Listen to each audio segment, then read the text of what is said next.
Salam damai sejahtera di dalam nama Tuhan Yesus Kristus. Kita akan belajar secara lebih rinci berkaitan dengan apa yang diajarkan Tuhan melalui surat Yakobus pasal yang kelima.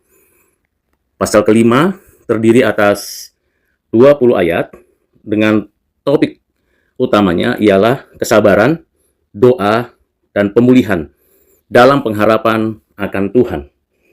Ada 6 bagian besar yang perlu dan penting untuk direnungkan. Yang pertama berkaitan dengan keadilan Allah terhadap penindasan. Ini tertulis pada ayat 1 sampai dengan ayat yang ke-6.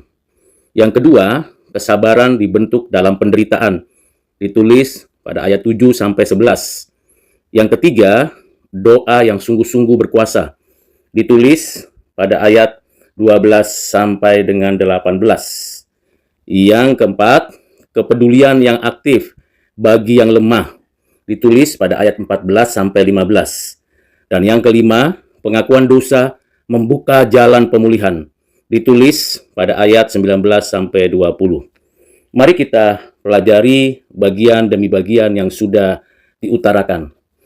Ayat 1 sampai 6 merupakan peringatan bagi orang kaya supaya orang-orang kaya yang belum bertobat itu jangan menindas upah pekerja, haruslah diberikan karena itu milik yang diminta pertanggungjawabannya di hadapan Tuhan. Yakobus menegur orang kaya yang menindas pekerja. Allah mendengar seruan mereka yang ditindas, supaya orang-orang kaya dan para pekerja hidup benar. Hidup yang benar haruslah ditunjukkan dengan keadilan, belas kasihan, dan takut akan penghukuman Tuhan. Pada ayat yang ke-7 sampai 11 berbicara tentang kesabaran dalam penderitaan. Contohnya ialah Ayub sebagai bukti yang nyata dari belas kasihan Tuhan yang penuh dengan kasih sayang.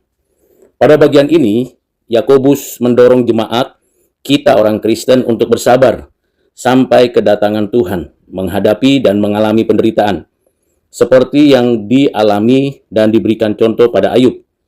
Ayub memberikan kepada kita pembelajaran bahwa Tuhan itu adil dan penuh belas kasihan, sehingga kesabaran adalah wujud pengharapan yang teguh.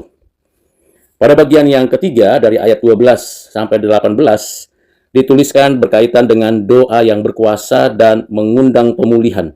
Ini seibarat ilustrasi dari pohon ara dan doa Elia yang efektif. Pada bagian ini, Yakobus mempertegas kembali bahwa doa orang benar sangat besar kuasanya. Allah yang berkuasa menggenapkan dan melaksanakan kehendaknya. Dan melalui doa-doa orang benar, doa-doa itu sesuai dengan kehendak Allah. Allah mendengar dan bertindak sesuai hikmatnya. Seperti doa Elia yang menjadi bukti doa orang percaya. Dan hidup yang sehat di dalam Tuhan supaya nyata ada perubahan yang ajaib pada setiap orang. Ayat ke-14 dan 15 merupakan kepedulian seorang gembala jemaat, di mana para penatua dipanggil untuk mendoakan dan mengurapi yang sakit. Dalam hal ini, Yakobus mengingatkan perlunya kepedulian yang aktif bagi yang lemah. Saya dan saudara sebagai orang Kristen memang bisa jadi belum tentu sebagai seorang penatua atau gembala jemaat yang tidak hanya memimpin di gereja, bisa di rumah, bisa di pekerjaan, tetapi kita hadir secara rohani bagi yang sakit. Doa dan penghurapan adalah tindakan iman yang menyalurkan kasih dan kuasa Allah. Pemulihan yang paling utama adalah pengampunan dosa dan penerimaan Allah kita sebagai anak-anaknya.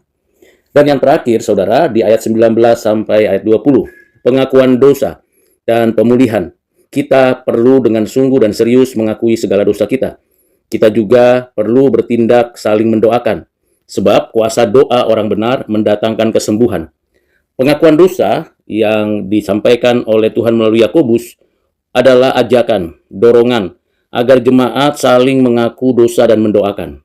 Kita sebagai orang Kristen yang sudah dibenarkan oleh Allah di dalam Kristus, kehadiran kita, pengakuan kita akan membawa kesembuhan dan pemulihan, kesembuhan rohani dan pemulihan identitas sebagai anak-anak Allah. Karena Allah berbelas kasihan dan mau mengampuni kita. Jika kita mengaku segala dosa kita, maka Ia setia menghapuskan dan mengampuni dosa kita. Saudara yang kekasih dalam Kristus, pada bagian-bagian yang sudah dipaparkan tadi, apa yang perlu diperhatikan, yaitu hidup yang benar di hadapan Tuhan ditandai dengan kesabaran, doa, pengakuan, dan kepedulian terhadap sesama. Bagaimana pandangan pemikiran teologi dalam hal ini? Saya mengutip pemikiran John Calvin. Ada 5 pembahasan yang diterapkan oleh John Calvin. Yang pertama, Calvin menegaskan tentang keadilan Allah terhadap penindasan. Allah adalah hakim yang adil. Ia pasti membalaskan terhadap penindasan, sehingga orang percaya harus hidup dalam keadilan dan takut akan Tuhan. Yang kedua, kesabaran adalah buah iman. Sebuah buah iman yang sejati. Orang percaya menantikan kedatangan Tuhan dengan teguh, karena janjinya pasti digenapi. Yang ketiga, doa itu bergantung pada kedaulatan Allah. Kekuatan doa bukan terletak pada manusia, tetapi pada kedaulatan Allah yang mendengar dan menjawab menurut kehendaknya yang baik dan sempurna. Yang keempat, pengakuan membawa anugerah umum. Pengakuan membawa anugerah pengampunan. Dalam hal ini, Calvin menyatakan bahwa pengakuan dosa adalah sarana yang Allah tetapkan untuk meneguhkan iman dan memulihkan hubungan dengannya melalui anugerah Kristus.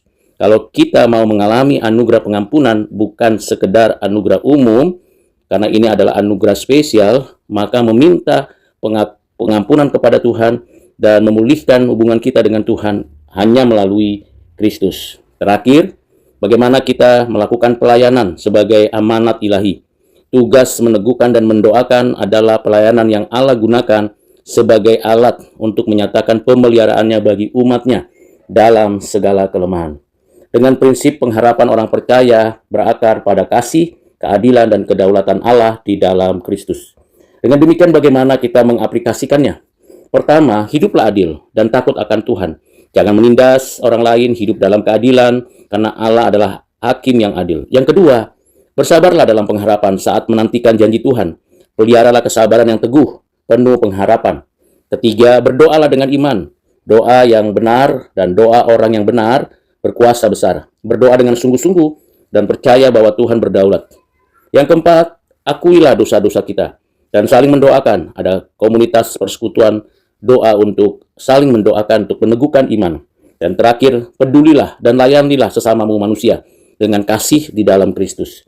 Kiranya dengan pengajaran dari kitab Yakobus ini menolong saya dan saudara semakin teguh imannya, semakin takut akan Tuhan, semakin hidup berkenan kepada Tuhan.